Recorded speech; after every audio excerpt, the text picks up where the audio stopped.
what do we know about heat stress in calves? And I noticed the title also included the cost of heat stress. So I'm going to embark that topic from the physiology perspective and the economic perspective as well a little bit.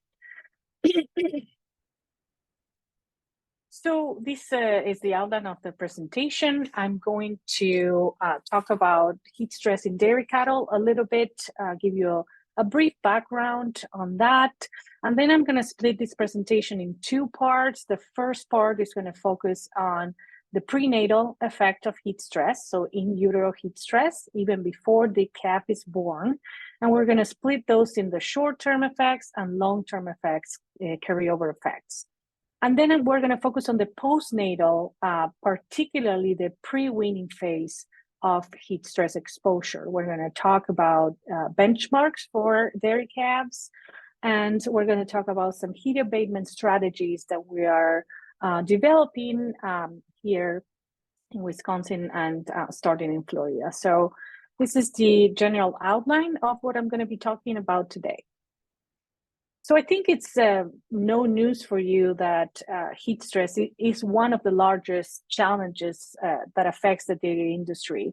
And this is not a regional issue anymore. It's more of a worldwide problem that we're having. And although most of our research throughout the years or historically has focused on the negative effects that heat stress has on the mature lactating cow, those are well documented, and those lead to immediate and tangible losses in terms of production, fertility. So we are well aware of the impact that heat stress has on a mature lactating dairy cow. Now, heat stress does not discriminate. I like to say that because it impacts cattle of all ages, whether they are lactating or not, whether they are young or mature. And my research has focused on studying the impact of heat stress and how we can mitigate it in this category of animals: the dry cow, the dry pregnant cow, the growing heifer, and young stock, so the calf. These are typically not a priority when it comes to heat abatement on farm. And again, they have been the research focus of my lab, starting in Florida and moving to Wisconsin. And today we're going to focus on the calf in particular. Excuse me. So when we talk about heat stress in dairy calves, we have to bring the concept of perinatal programming. And what this is, it's a pretty simple concept. This is any event that happens, whether it's positive or negative, that happened during a critical window of development. And this might cause a permanent effect in that animal that can stay with the animal for life, so long after birth. And what we're referring to it here is this developmental window of late gestation and the first few months of life. And I want to make a point here is because heat stress is one of those events, is a stressor that really can profoundly affect calves even before they are born. So prenatally, during this phase, that's during gestation, so it affects during all stages of gestation, but we're focusing primarily on the late gestation that coincides with the dry period of that cow, when the cow is pregnant. So at this point in time, the fetus is really relying on maternal regulation of temperature. So if she's heat stressed, that fetus is going to be heat stressed. And then postnatally, particularly that pre-weaning phase, the calf is really trying to adjust their thermoregulatory mechanisms, and this takes some time. If you think about a calf or a baby, as soon as they are born, we have to put clothes on them. You have to put a hat so they don't lose heat. So calves are babies, so they are still learning how to thermoregulate outside the womb. So luckily, there's more emerging research that is really starting to document the effect of heat stress on the calf and the carryover effects that heat stress can have on them, and also starting to develop mitigation strategies for calves. I think you might agree that the development of heat abatement in calves, or heat stress in calves in general, has been overlooked. But that's starting to change. I think that we're starting to see more and more how this affects them long term, and the management that we do in early life, how it can have an impact later on. And we're starting to pay a little bit more attention to these stressors early in life. So that's where the focus of my research has been. So we're going to start with perinatal or in utero heat stress, as I will be referring to. So I'm going to showcase the short and long-term effects that it has on that calf. So why do we focus on the prenatal period? Well, as you know, the last trimester, a portion of the last trimester of gestation coincides with the dry period of a cow. And this time is critical for the developmental plasticity of the animal. And when we say developmental plasticity, we refer to the maturation of organs and many other tissues, the establishment of communication between cells, cell differentiation, and the establishment of cell hierarchy as well. All of these processes are sensitive to temperature. So at this point in time, the fetus is inside the womb. So it's the temperature regulation is at the mercy of the mother. So if the cow is under heat stress, I don't know what's going on. If the cow is under heat stress, that will lead to intrauterine hyperthermia. So that calf inside the womb is going to be heat stress, and it's going to create a stress in the growing fetus. So that's what we refer as in utero heat stress. So at this point in time, the fetus is growing at an exponential rate. So even though all the organs are there, present, they are maturing, and we're affecting all these processes that are sensitive to temperature.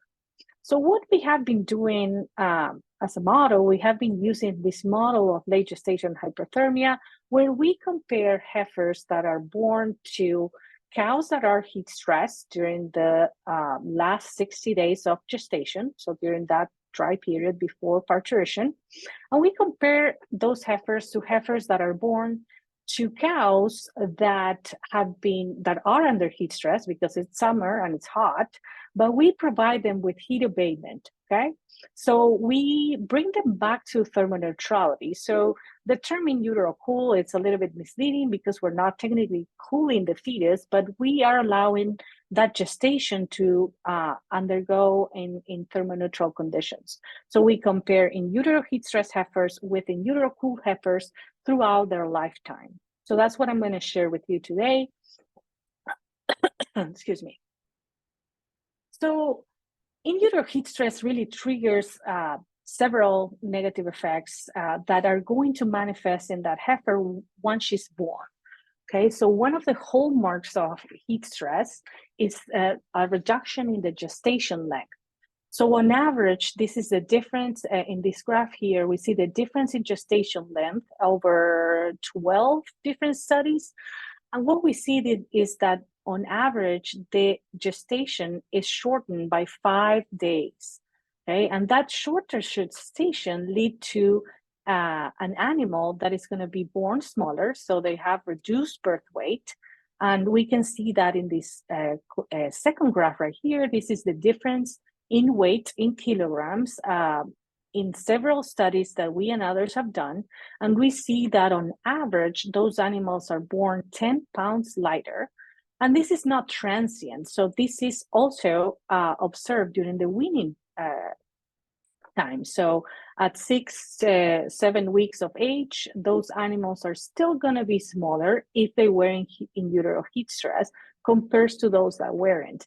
And this is despite the fact that they were managed identically as a cohort. So they were all born at the same time and they all were raised together until weaning. We still see that differences in body weight and average daily gain.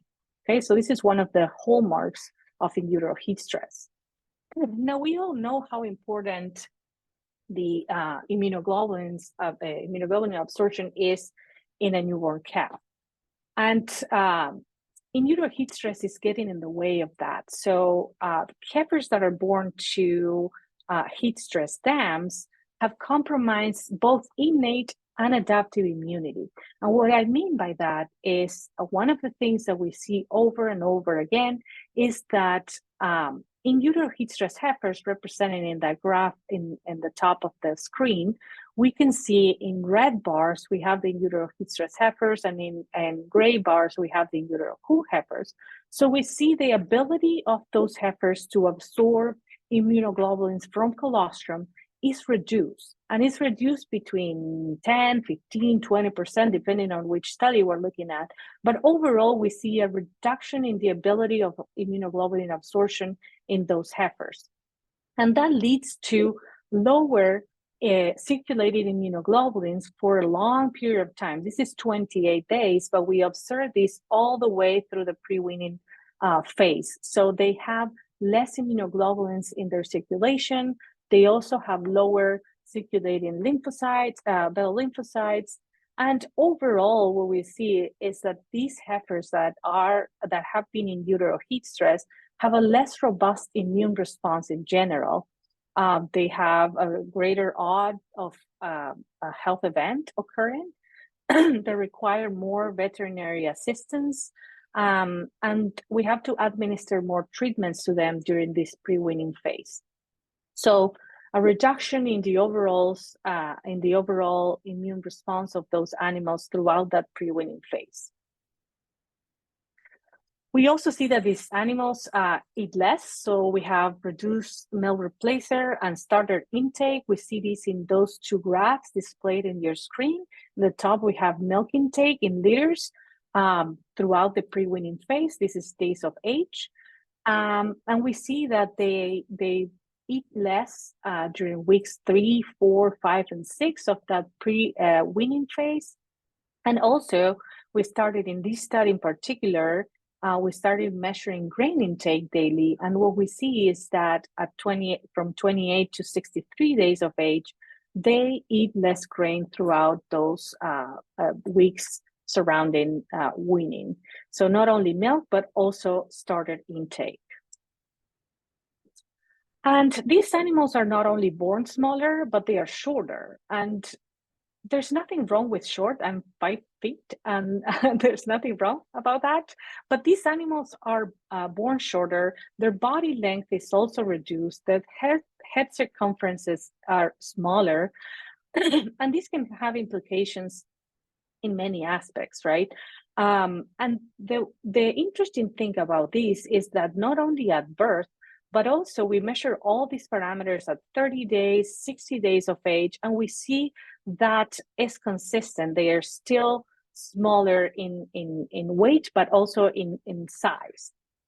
And this is showing the example of hip height as one of those parameters over the first 60 days of life. But it's not only during the pre-weaning phase, but also beyond.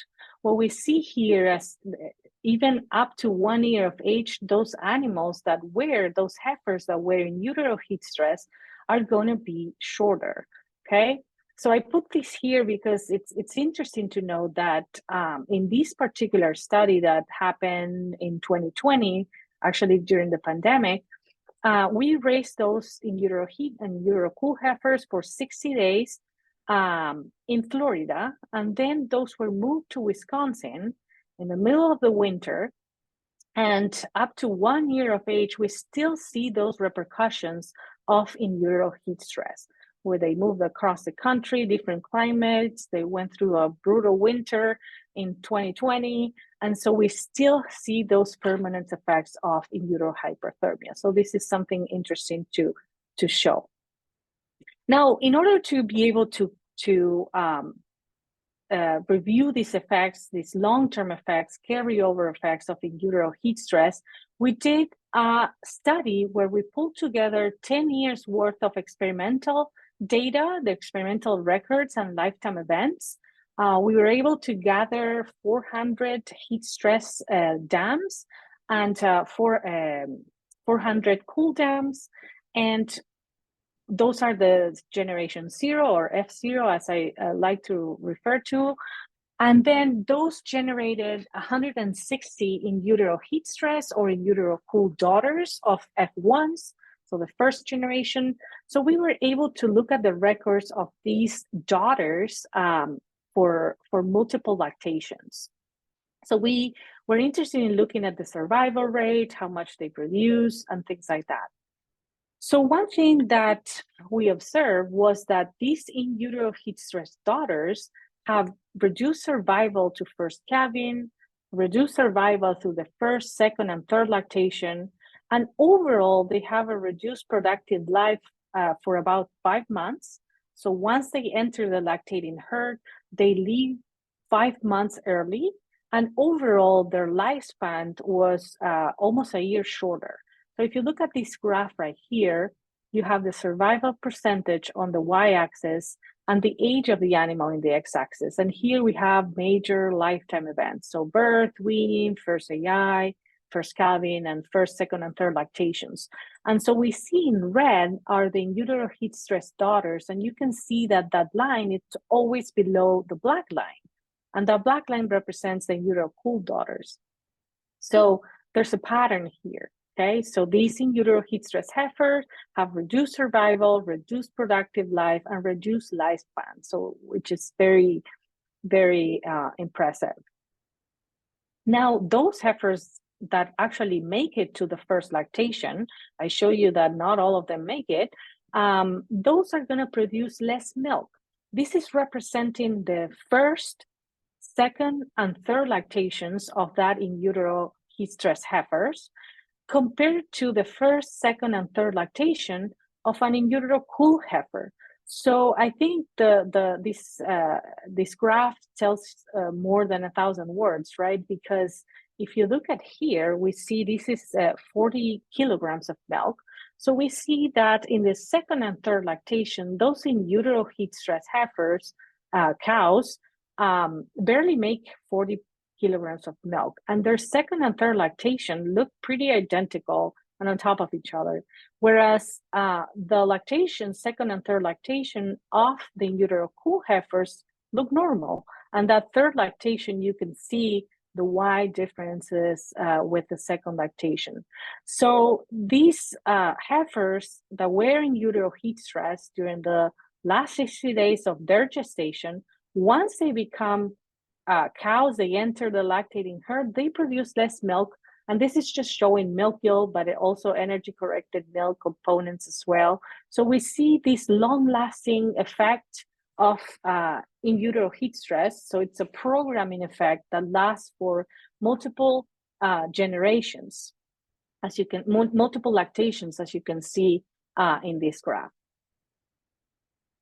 Now, these carryover effects affect the animal as a whole. So this, what we call the suboptimal in utero environment that heifer is exposed to during late gestation, can really program several organ systems, several tissues, several cells, and that leads to those lifelong consequences on milk production and survival that I show you.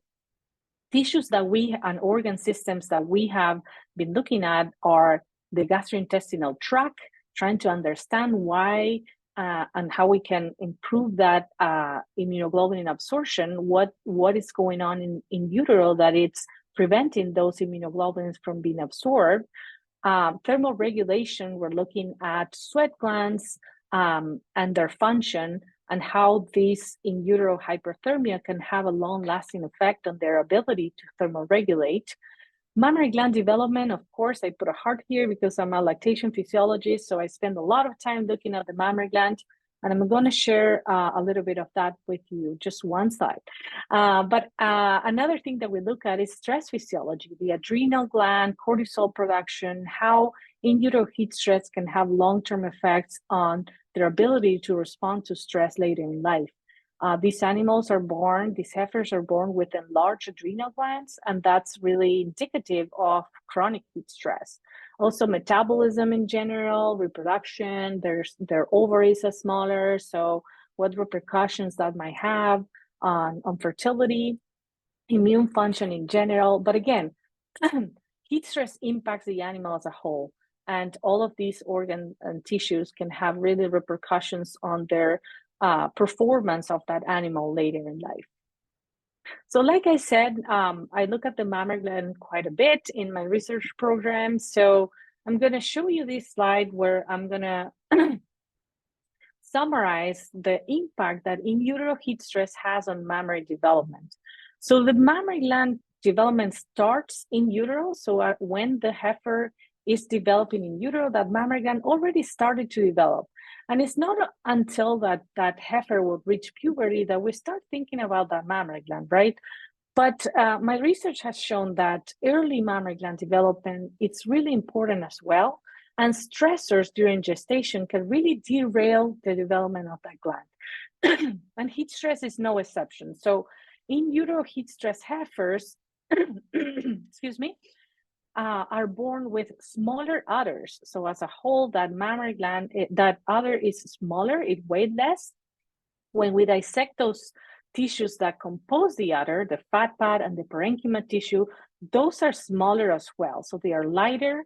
And also when we look at the tissue microstructure of that of those two tissues, we see that the parenchyma in particular has less and smaller ductal structures. So at this point in life, early in life, that parenchyma tissue is composed mostly of ductal structures that are going to become lobular structures later on.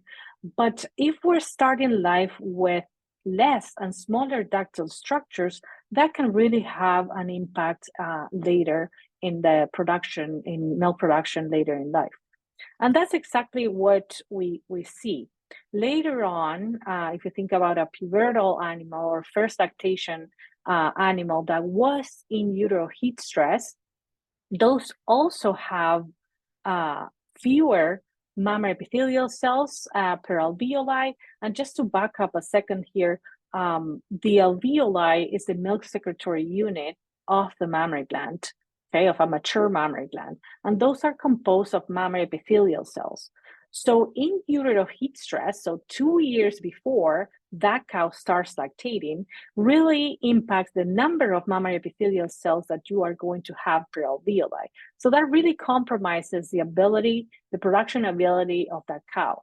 They also have lower cell proliferation at early in life and also during puberty and also during lactation. So those cells have less ability to proliferate and divide.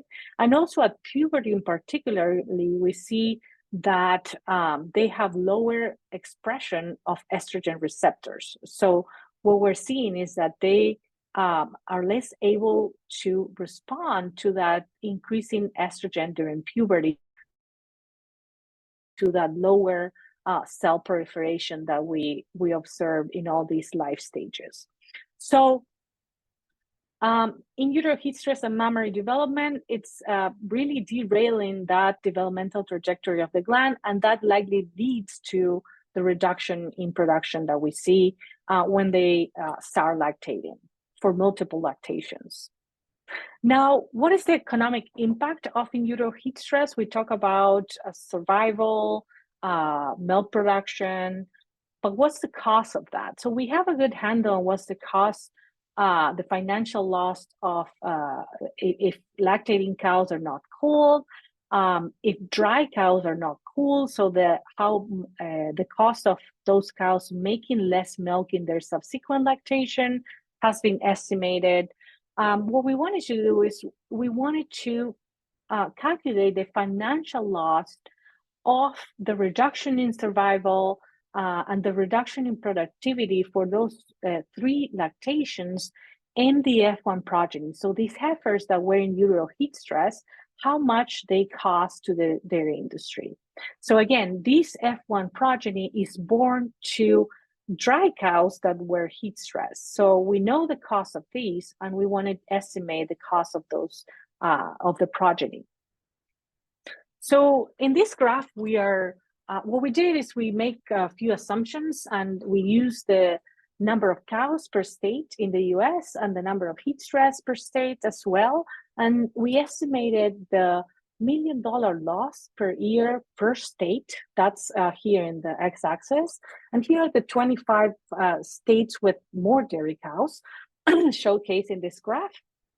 And we broke down those costs by the extra cost of heifer rearing, the extra losses in productive life of that animal, and the loss in milk production. So these animals produce less, their productive life is shortened, and it costs more to raise them because not all of them make it, less of them make it to the first lactation.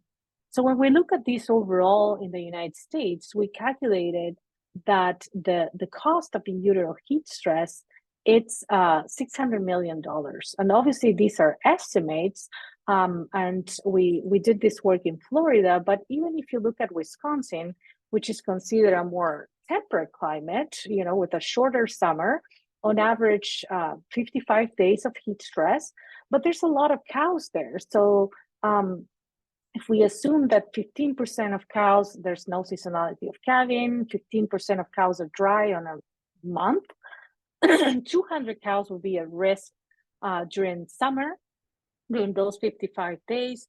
And so the cost or the contribution to this 600 million just for the state of Wisconsin would be about $60 million.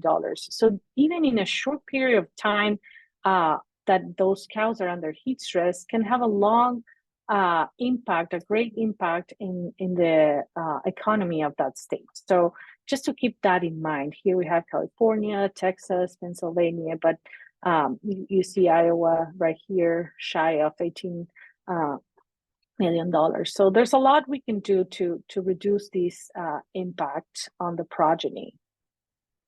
So just as a summary of this first part for the in utero heat stress, the prenatal environment really has this short-term, but also long-term effect, long-lasting consequences in the offspring.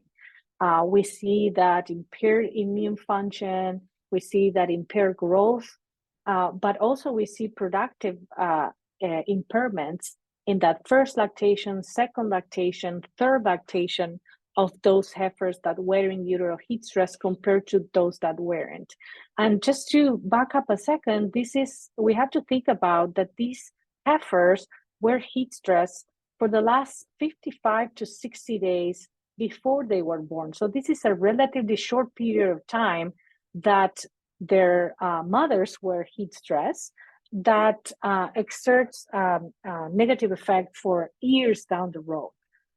So when we think about the financial loss, how much this costs to the industry, we estimated at $600 million for the cost of the heat stress in those daughters. And if we sum that up with the loss of milk in the cow in the next lactation after she was heat stressed during the dry period, that really climbs up to $1.4 billion, which is comparable to the losses that has been estimated for lactating cow.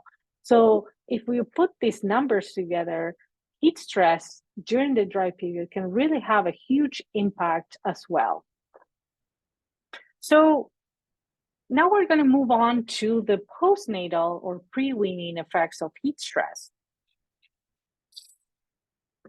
So we talk about dry period in utero heat stress, and now we're going to talk about the impact of heat stress on that calf once she's born, once she hits the ground. So we're going to talk about benchmarks, and we're going to talk about some heat abatement strategies that we are doing as well.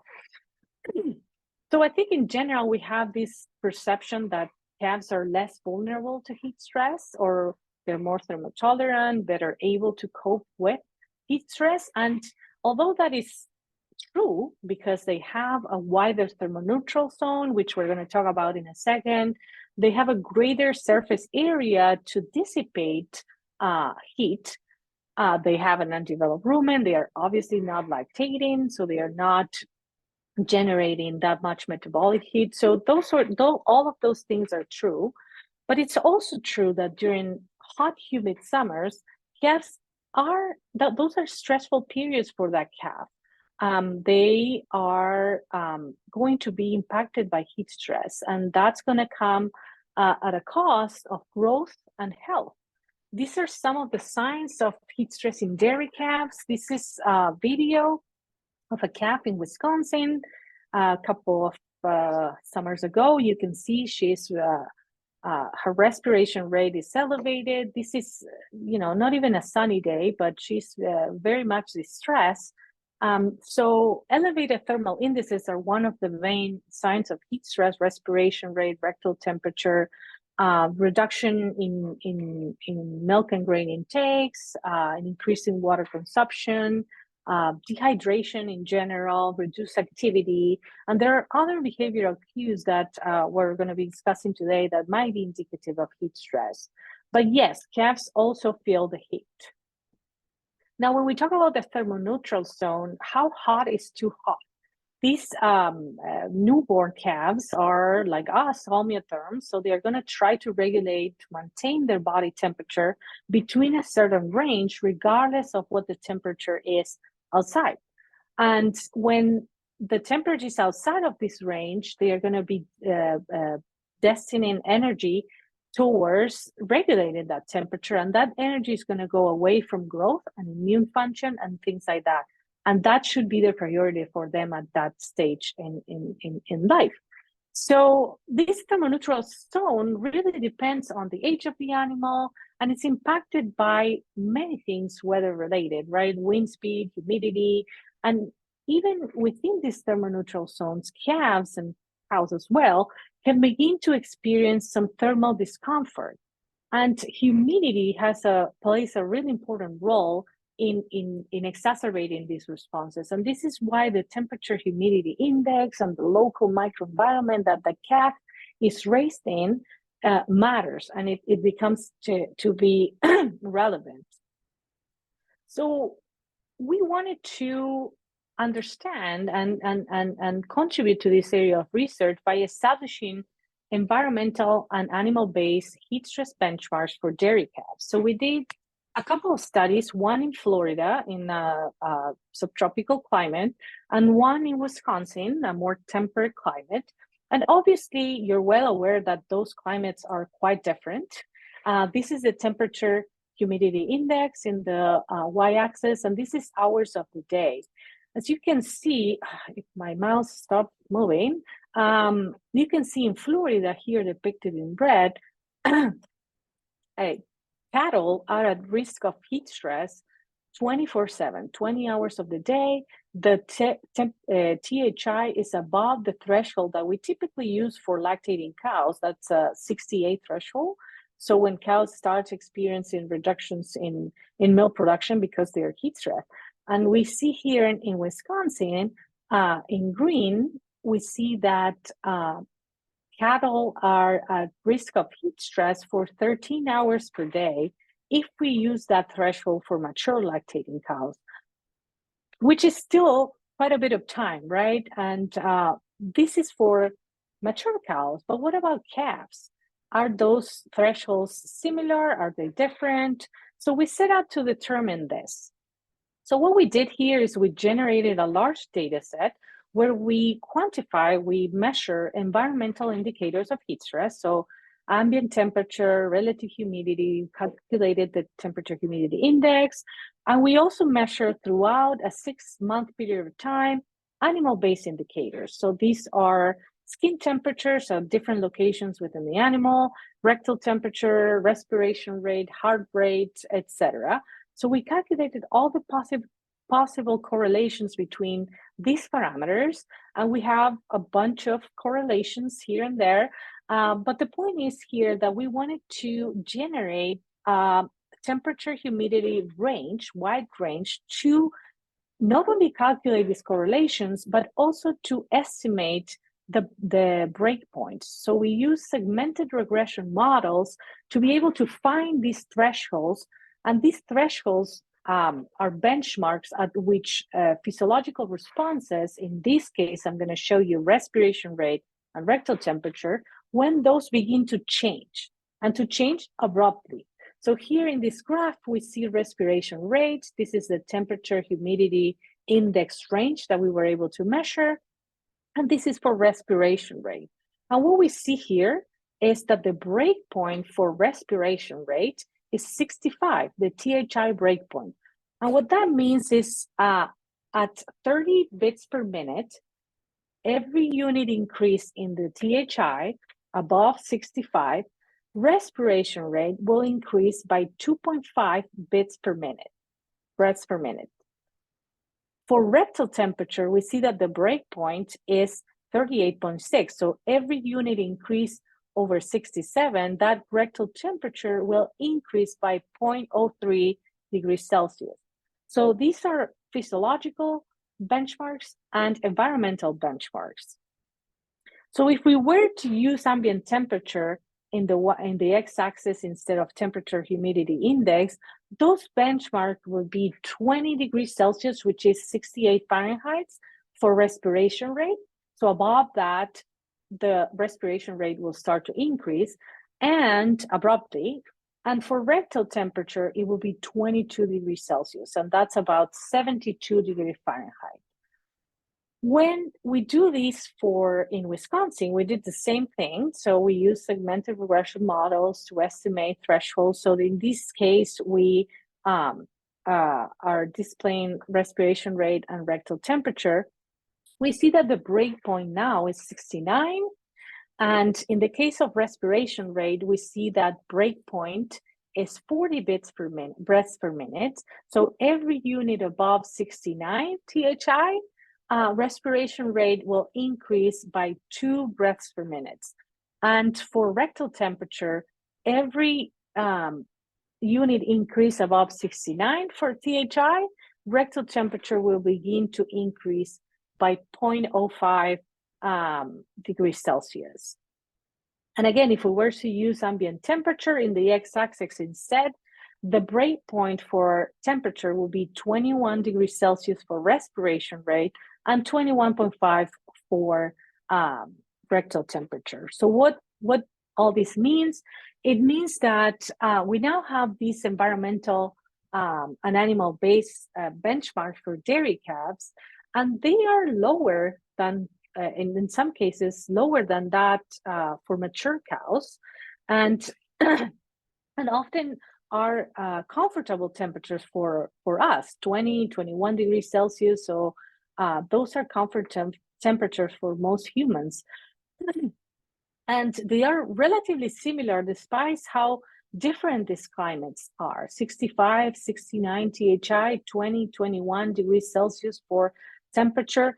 And those physiological benchmarks for respiration rate, 30, 40 breaths per minute, seems quite low, right? But at that time, the animal will start experiencing heat stress, so discomfort, okay? So that doesn't mean that the animal will be heat stressed, but they will begin to increase this abruptly. So how do we provide heat abatement for calves, for pre-weaning calves? Well, as you might know, that will depend on the type of housing we're using. And you also know that most dairy calves in the US are housed in hutches. And of those, more than 40% are outdoors. So luckily, we have some best management practices that are well adopted on farm to reduce the heat load on those hutches. These range from different hutch materials to the supplementation of shade, extra shade on top of what the hutch is providing, improving natural or passive ventilation, as we can see here. My colleague, Dr. Van Oss, is doing some work there.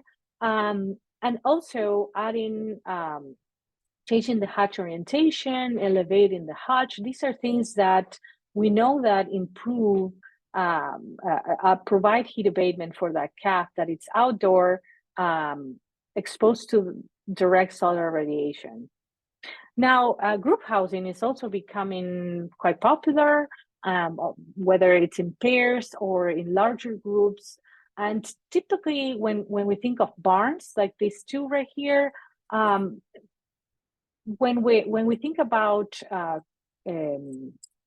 heat abatement, we think mostly about ventilation, and we emphasize on the air exchange per hour mostly, and not so much about cooling. So we want to make sure that those air exchange are what they need to be, but not so much on cooling the calf.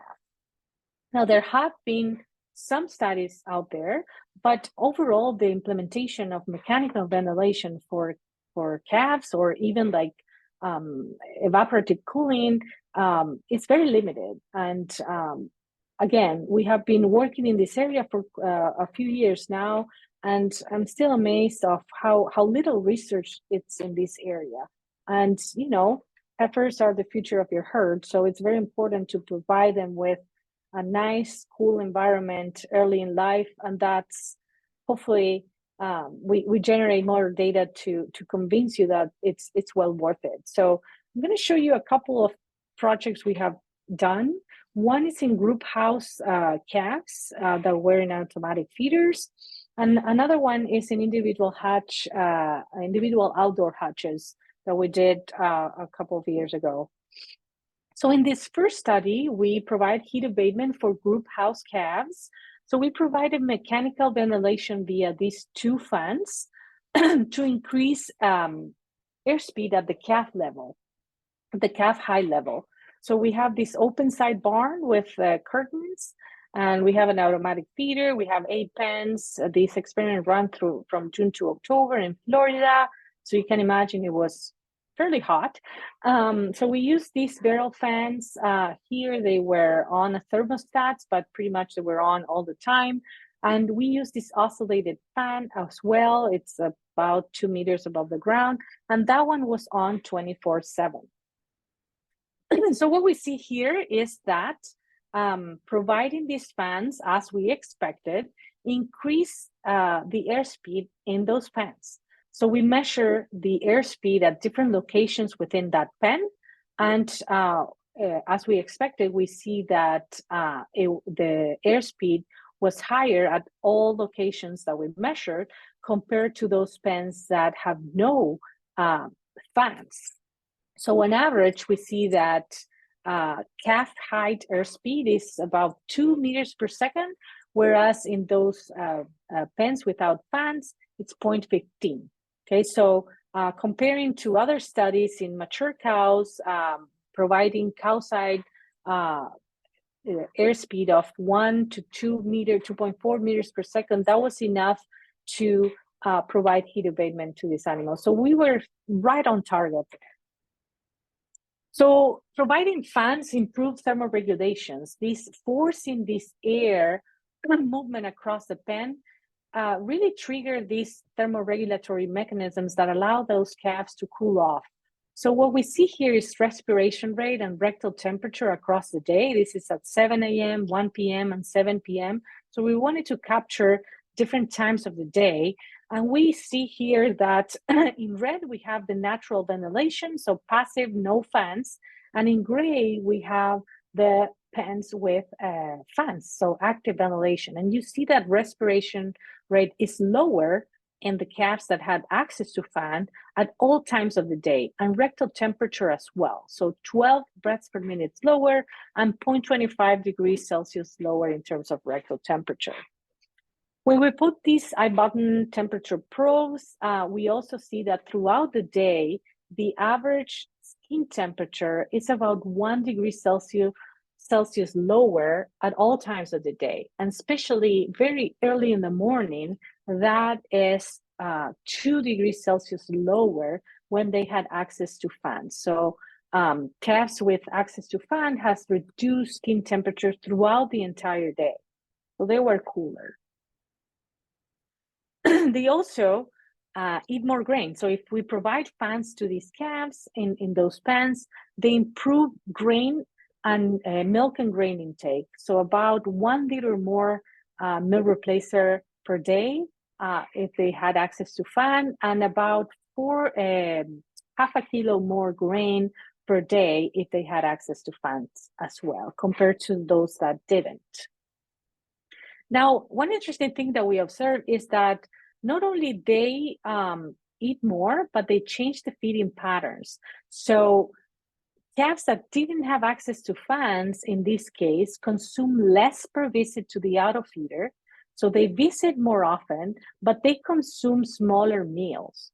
Okay, so they had more spread meals throughout the day, and they were avoiding the hottest time of the day. all calves, whether they had fans or no, they were avoiding those hot times of the day. So like from 11 to 4 p.m. So you see a decrease in feeder visits. But if they were heat stressed, so no fans, they really ate less during those times, okay? We also see some behavioral and postural changes in those animals. So calves that had access to fans, they spend more time in the center of the pen, so where the airspeed is maximal. So they were looking for that a cooler environment, and they were also in this sternal tuck position most of the time, as you can see in these pictures. And they were less time lying laterally, as this calf here. So presumably this indicates that they are trying to maximize the surface to exchange heat, right? So when you provide fans, they are less time in this position. Now, those are sort of like immediate effects, like during that pre-weaning phase, but we were also able to follow these animals for quite some time, and we see that there are carryover effects. We see that heifers that had access to fans got pregnant sooner. This is the days of age at first pregnancy, so as an oviparous heifer. So we see that they got pregnant sooner, and they produce more milk in their first lactation. So on average, 2.4 liters per day in the first 30 weeks in milk. So not only they respond to that cooling, but they also have long-term effects in fertility and improved lactation. So it seems that these management interventions that we apply during this perinatal period, whether in utero before that calf is born or during that pre-weaning phase of life, can really have a positive carryover effects later on in life, in their first pregnancy, leading to their first lactation and beyond. So these effects are long lasting. So what we do management wise early in life can have a huge positive effects later in life. Now, in the last few slides, I want to show you the heat abatement strategies that we're using for outdoor hutches. So individual calves that are housed in hutches outside, so exposed to solar radiation. So how do we cool these calves? I show you group house calves, so it's easier to implement a cooling system. But in calves that are housed outdoors, this is a little bit more challenging. So what we did here is we use solar panels to power duct fans, as you can see in this picture. And what we wanted to do was to redirect the air of those fans through this tube. And we did this rear opening, this custom rear opening in the back of the hutch, so that air was flowing inside the hutch. So we did 2 experiments, summer of 2021, where we did our first prototype, and we did a Latin square there with 12 heifers. So we provide these active ventilations for 4 days, and we compare no ventilation, so all the windows closed, to passive ventilation with those rear windows open, and then active ventilation with that fan blowing air inside the hutch. Then we improved that prototype. We did a longitudinal study with 32 heifers where we provided active ventilation for the first 4 weeks of life, and then we follow them throughout the pre-weaning period. And now we compare 2 treatments, active ventilation and passive ventilation. So fans versus no fans. And we implemented some changes here. Some of those changes are we bifurcated these tubes to feed 2 hutches with 1 fan. And we incorporated this silencer, so this noise reduction silencer, because those fans were a little noisy in our first prototype. So still improving, still a lot more to do, but I want to show you some of the results that we obtained with these 2 prototypes. So here's a video showing how that air is blowing inside that hutch, as you can see. the airspeed in the first prototype was 2 meters per second inside that hatch. And in the second year, though, so that improved prototype, we were able to reduce that to 1.1. We thought that 2 meters per second in an enclosed space was a little bit too much for that calf. And so that's why we bifurcated that too. But what we show is that these fans improve thermoregulation. So we did a 1 hour outside and 1 hour inside restriction, and we measure thermal indices in and out. And so we see that skin temperature and rectal temperature are reduced in both groups, but they are further reduced when they have access to fans. So that air blowing in, active air blowing into that hatch. Okay, so we reduce both rectal temperature and skin temperature.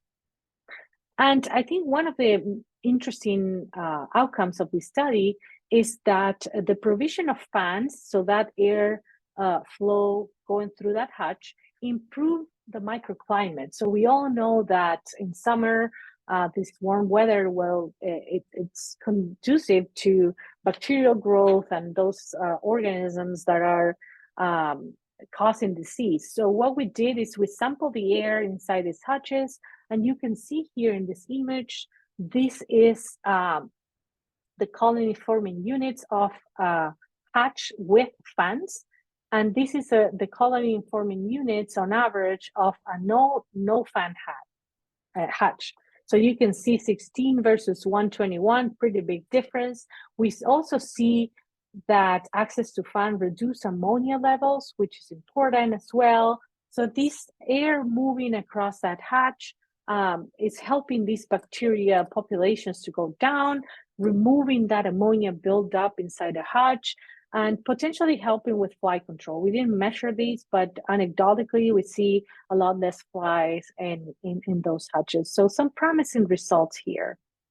So now that we're seeing more and more solar panels and that they are becoming more affordable, we can use these to provide shade or to power some fans to bull cattle, not only mature cows, but also calves that are housed in hutches outdoor, and provide a better environment for those heifers early in life.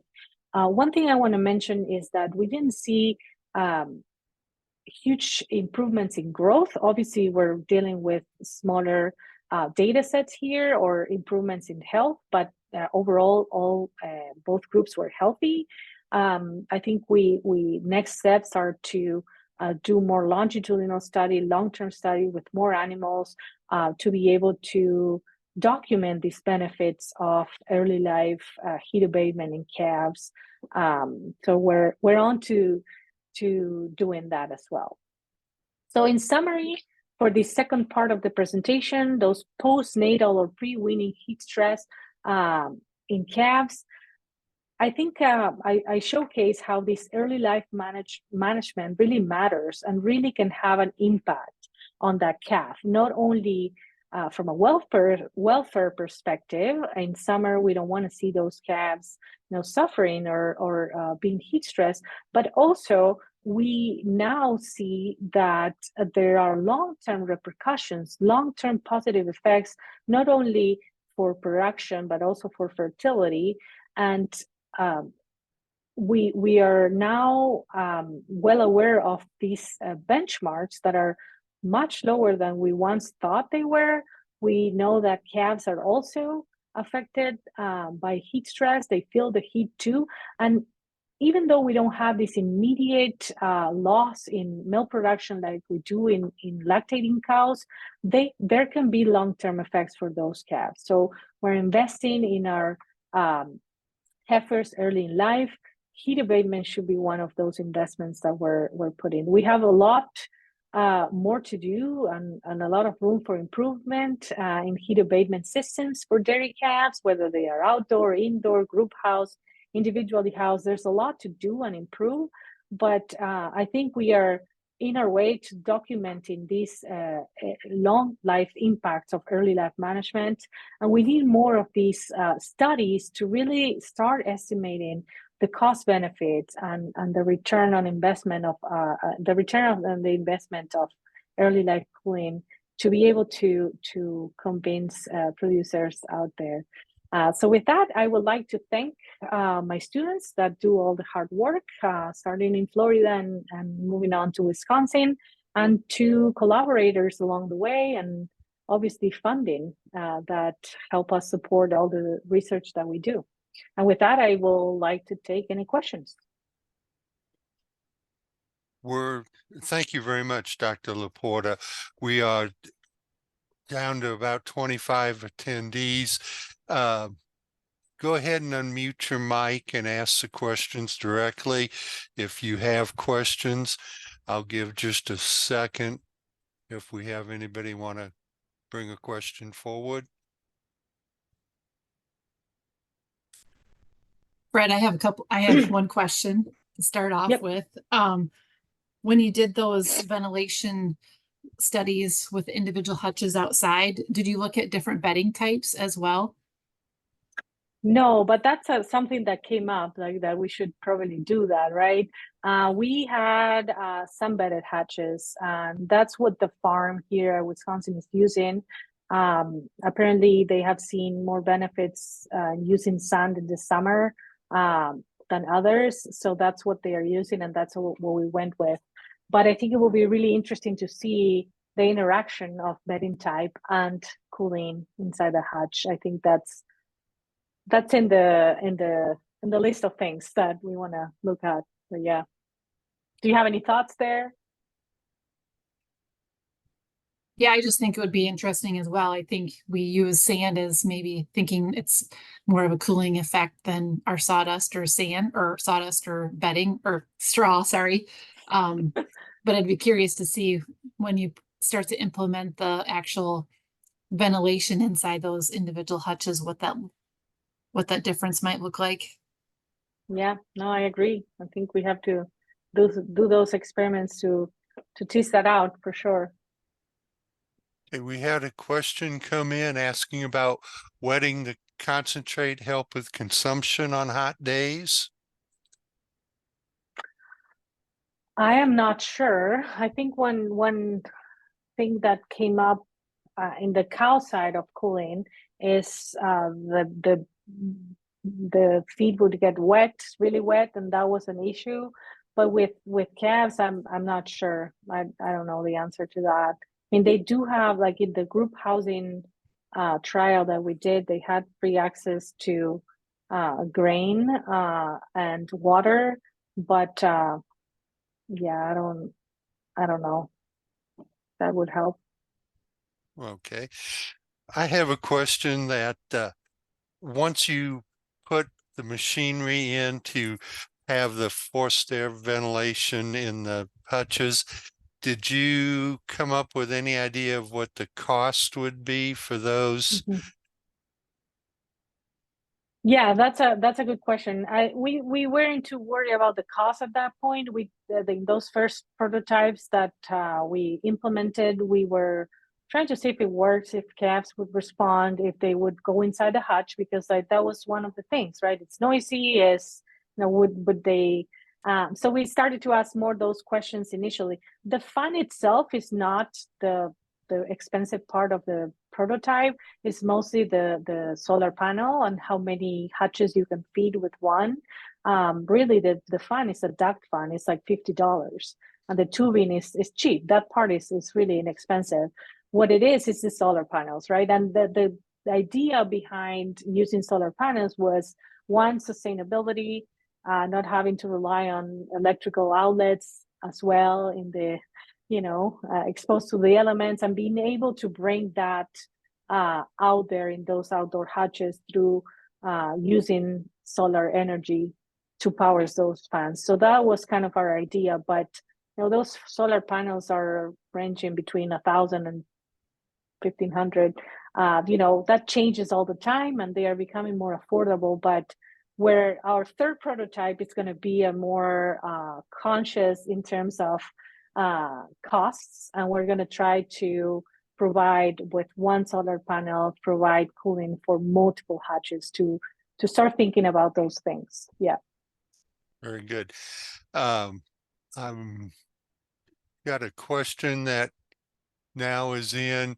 What do you recommend about milk temperature for feeding calves in heat stress?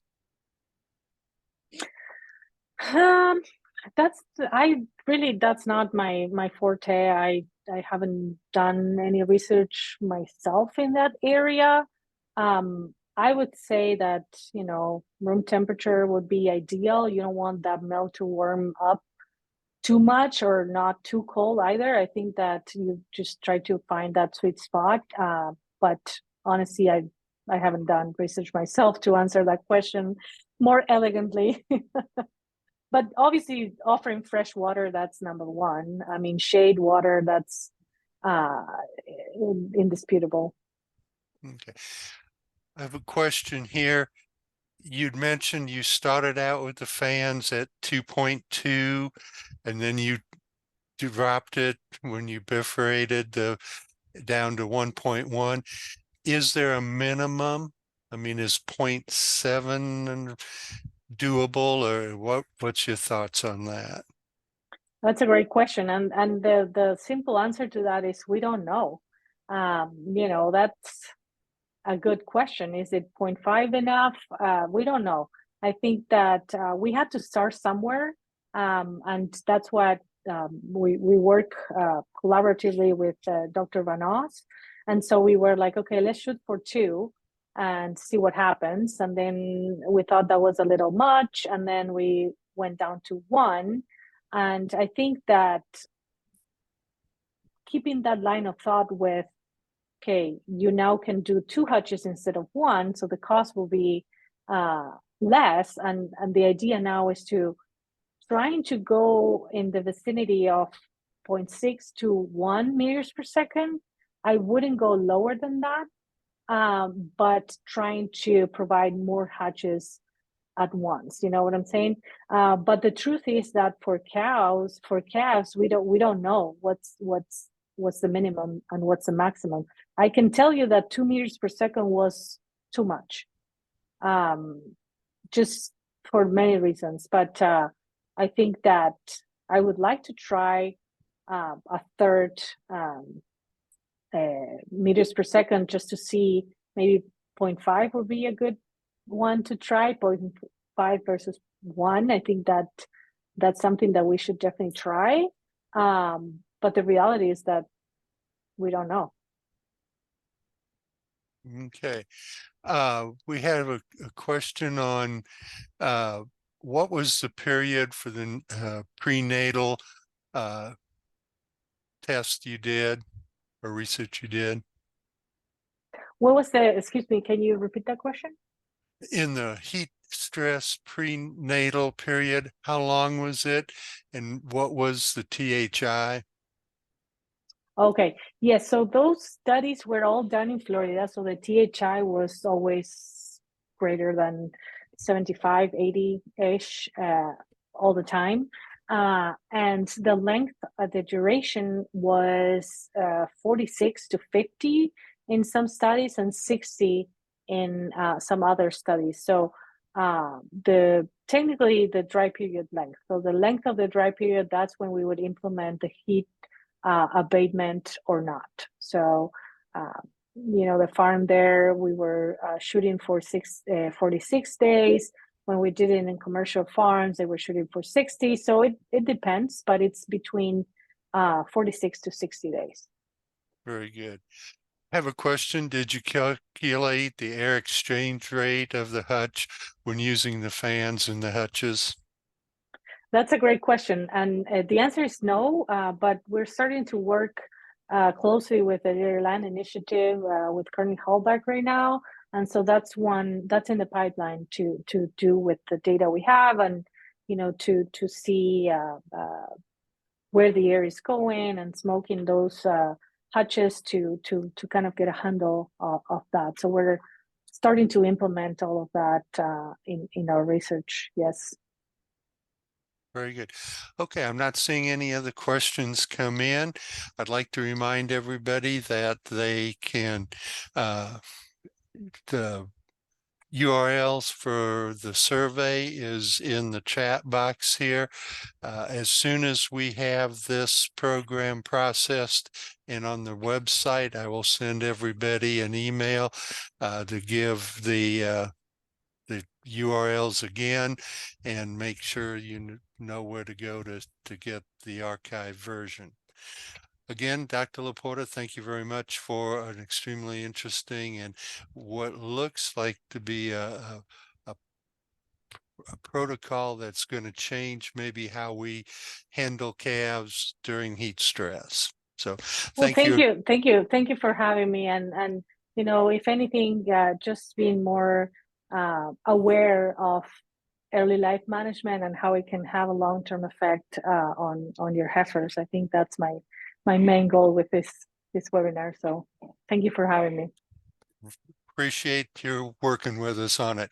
I'd like to remind everybody that on the 3rd of March, we will have our next I-29 Moo University webinar where we'll look at the new research on starch that we feed to the crossbred dairy calves and how that affects their progress as they go into the weaning side. So thank you very much again. We'll call this program complete.